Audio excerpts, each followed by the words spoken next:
प्रिय श्रोताओं, पिछले एपिसोड को रिकॉर्ड करते करते जब मैं समाप्ति पर पहुंचा था तो मैंने आपसे ये बात कही थी कि मुस्लिम लॉ में वसीयतनामा और मुस्लिम लॉ के अंदर में हिबा, इन दोनों के बीच में क्या अंतर है।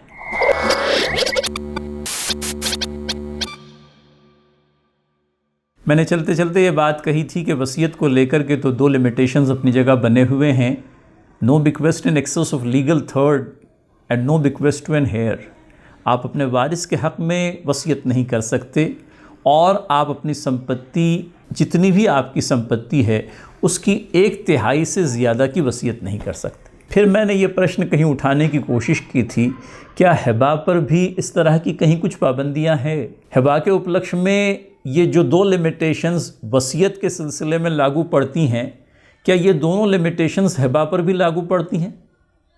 कायदे में जो जानकारी हम लोगों को मिलती है उसमें तो मुझे ये कहना पड़ेगा, फिर मुल्ला के हवाले से जिन्होंने प्रिंसिपल्स ऑफ मोहम्मदन लॉ ये किताब लिखी है, कि वहाँ हमें इस प्रकार के किसी लिमिटेशन का पता नहीं चलता।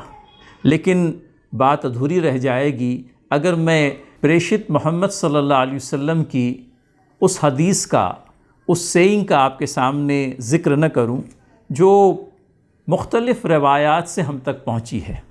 और ये एक बहुत ही मशहूर आम हदीस है, इसको हम लोग सुन लें ताकि हिबा के सिलसिले में हम लोग सही राय कायम कर सकें। ये हदीस कुछ इस तरह से है कि नुमान बिन बशीर रज़ियल्लाहु ताला अन्हु, जो प्रेषित के एक अनुयायी हैं, उन्होंने अपने एक बेटे को एक ग़ुलाम जो है हिबा कर दिया। आप जानते हैं वो ज़माना था जब स्लेवरी जो है ये अपने फॉर्म में पाई जाती थी। बाद में प्रेषित के अनथक प्रयत्नों के नतीजे में स्लेवरी का बड़ी हद तक ख़ात्मा हो गया था। लेकिन एक ज़माना था मेरे भाइयों कि दुनिया में जिस तरह से जानवरों की ख़रीद व फ़रोख्त हुआ करती थी, इंसान भी ख़रीदे और बेचे जाते थे। लेकिन रब ताला का शुक्र है कि अब वो ज़माना नहीं रहा। Slavery has come to an end and one can not deny the teachings of the prophets, which has gone a long way in eradication of this institution of slavery। आपने अपने अमल के ज़रिए से अपने अनुयायियों को इस बात के लिए प्रोत्साहित किया कि ग़ुलामों की कीमत अदा करके उनको ग़ुलामी से छुड़ाया जाए और उनको आज़ाद कर दिया जाए। But then it was a practice which was in practice for years together, और इसका ख़त्म होना रात गुज़रते मुमकिन नहीं था। कोई भी चीज़ करने के लिए स्टेप वाइज जाना होता है। लिहाजा कोशिश इस बात की भरपूर अंदाज में की गई कि स्लेवरी का ख़ात्मा हो, और एक वक्त आया जबकि यही आज़ाद किए गए ग़ुलाम आज़ादों के हम पल्ला हो गए। और इतना ही नहीं बल्कि इन आज़ाद करदा ग़ुलामों ने आगे चल कर के बड़े बड़े स्थान प्राप्त किए। हमारी अपने देश की यूँ कह लीजिए कि इतिहास में हम लोगों को एक ख़ानदान ग़ुलामान भी मिलता है जिसमें रज़िया सुल्ताना, अल्तुतमिश, अलाउद्दीन खिलजी और दीगर सारे शामिल हैं। तो कहने का मंशा ये कि जब बात सही रुख पर चलती है तब ग़ुलामी से आज़ाद करके ग़ुलाम को आज़ाद का दर्जा भी दिया जाता है। ये हदीस उस वक्त की है जबकि ग़ुलामी अभी पूरी तरह से ख़त्म नहीं हुई थी।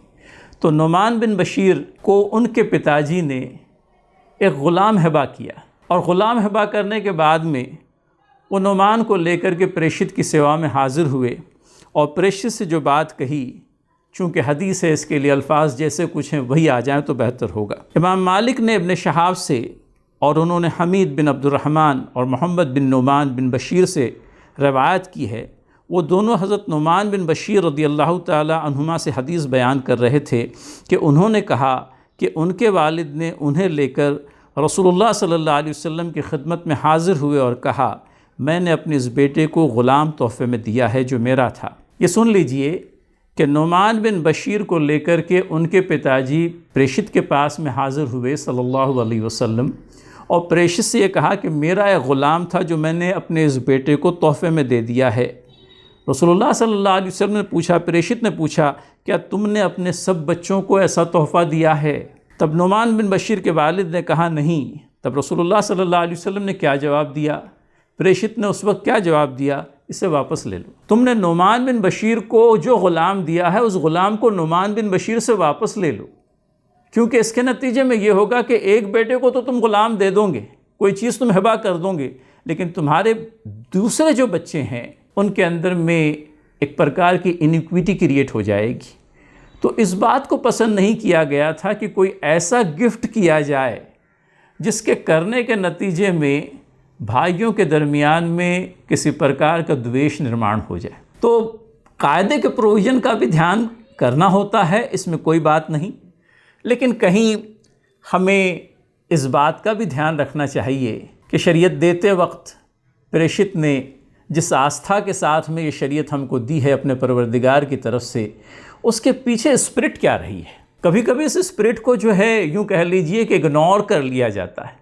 हिबा करने में ज़रूर है कि किसी प्रकार का कोई लिमिटेशन कायदे की किताब में हमको नहीं मिलता, लेकिन कहीं इस बात का प्रावधान हम लोगों को बहरहाल प्रेषित की हदीसों में मिलता है। ख़ास करके इस हदीस में आपने इस बात को पसंद नहीं किया था कि अगर एक आदमी की एक से ज़्यादा औलाद है तो अपनी किसी संपत्ति को या अपनी संपत्ति के किसी हिस्से को अपने किसी एक ही बेटे को दे दें और बाकी को उससे वंचित रखें। इससे होगा ये कि जिसे दिया गया था वो तो लाभार्थी हो जाएगा, लेकिन जो बेचारे जिन लोगों को इस प्रकार का कोई हिबा नहीं किया गया वो वंचित रह जाएंगे। तो किसी हदीस के अंदर में प्रेषित के ये शब्द भी मिलते हैं हमें कि आपने नुमान बिन बशीर के पिताजी को कहा कि अगर तुमने ऐसा किया है तो अत्याचार पर मुझको गवाह न बनाओ। आपके इन शब्दों से ये बात बिल्कुल साफ़ हो जाती है कि अपने किसी एक बेटे को देना और बाकी बेटों को वंचित रखना ऐसा ही है जैसा आपने बाकी बच्चों के ऊपर अत्याचार कर दिया। तो हिबा करते समय इन सारी बातों का हमें ध्यान रखने की ज़रूरत है।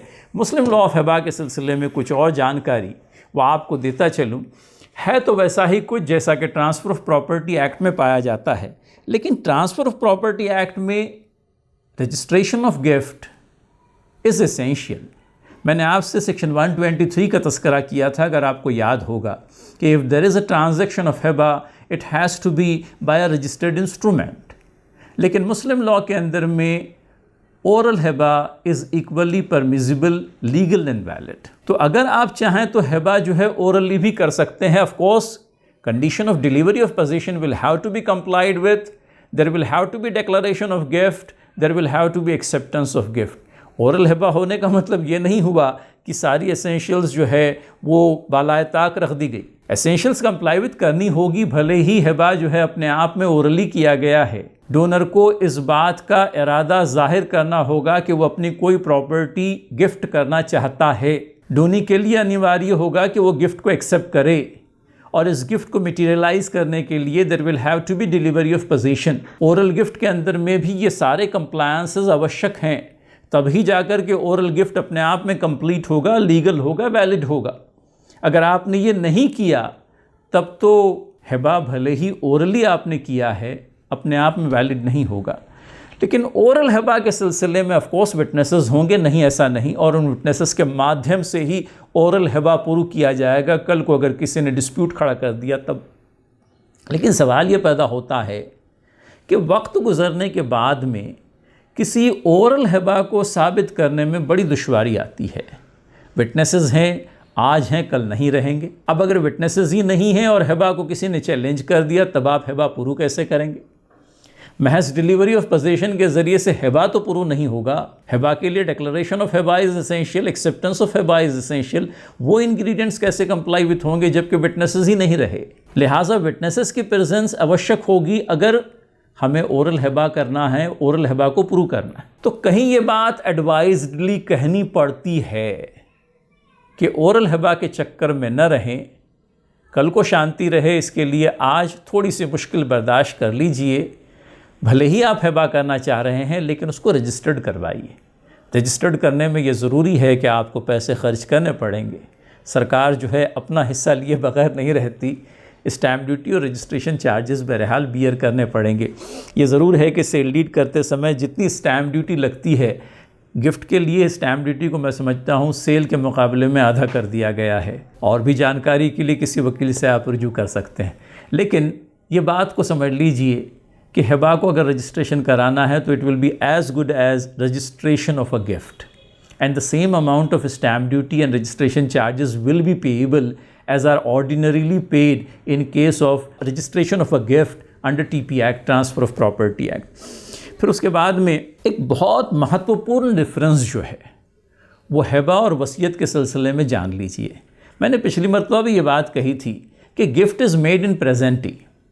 आज की तारीख़ में गिफ्ट को हमें मुकम्मल कर लेना है, nothing left for tomorrow.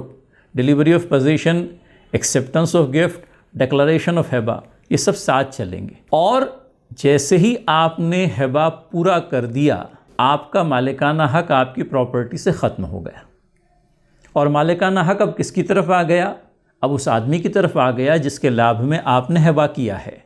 Dhoni has now become owner of your property, whereas you have divested yourself from the ownership of it. ये तो ऑल इम्पॉर्टेंट कंडीशन है हिबा की। लेकिन वहीं हम वसीयत को अगर देखें तो मैंने पिछली मरतबा भी ये बात कही थी, and at the cost of repetition मैं ये बात कहता चलूँ कि विल के मामले में ऐसा नहीं होता। मैंने आज अगर अपनी कोई प्रॉपर्टी आपको वसीयतनामे के माध्यम से दे भी दी, मेरा मालिकाना हक़ जो है ज़रा भी मुतासिर नहीं होता। मेरे मालिकाना हक़ पर किसी प्रकार की कोई आपत्ति नहीं आती, बावजूद इसके कि मैंने वसीयतनामा कर दिया है।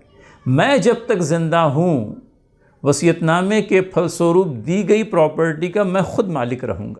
बल्कि मैंने ये बात भी आपको याद कराई थी कि वसीयतनामा करने के बाद में चूँकि मैं अपनी प्रॉपर्टी का मालिक बना हुआ हूँ, मैं चाहूँ तो कल ये प्रॉपर्टी किसी और को बेच दूँ, किसी को हिबा कर दूँ, अपना पिछला वसीयतनामा कैंसिल करके नया वसीयतनामा बनाऊं और किसी और को प्रॉपर्टी दे। लिहाजा कानून की भाषा में कहते हैं will is a dead letter in the lifetime of the testator, the person who has made it. तो ये एक बहुत इंपॉर्टेंट डिफरेंस है जो विल और गिफ्ट के माध्यम से, बिक्वेस्ट और गिफ्ट के सिलसिले में हम लोगों ने समझ लेना चाहिए, जान लेना चाहिए। ये कुछ पॉइंट्स ऑफ डिस्टिंक्शन थे जो हिबा और गिफ्ट के बारे में, माफ़ कीजिएगा, हिबा और वसीयतनामे के बारे में मुझे आपको कहना ज़रूरी मालूम पड़ गया था। और आज मैंने ये वीडियो ख़ासकर इसीलिए रिकॉर्ड कराया है। एक मरतबा फिर नुमान बिन बशीर वाली हदीस को याद रखिए। हिबा के सिलसिले में spirit of the lawgiver ought not to be ignored. मैं समझता हूँ शरीयत हमें इस बात की इजाज़त अगर देती भी है तो अल्लाह के नबी सल्लल्लाहु अलैहि वसल्लम के उस उसवे का भी बहरहाल हमको ख्याल रखना चाहिए। और वो अपने आप में एक ऐसा ज़बरदस्त उसवा और नमूना है जिसको अख्तियार करने के नतीजे में ख़ानदानों के अंदर में पैदा होने वाली आपसी दुश्मनियाँ टल सकेगी। तो इन चंद शब्दों के साथ मैं आपसे इजाज़त लूँगा। हमारे साथ जुड़ने के लिए आपका बहुत बहुत धन्यवाद। आइंदा एपिसोड में आपके जुड़ने का इंतज़ार रहेगा। शुक्रिया।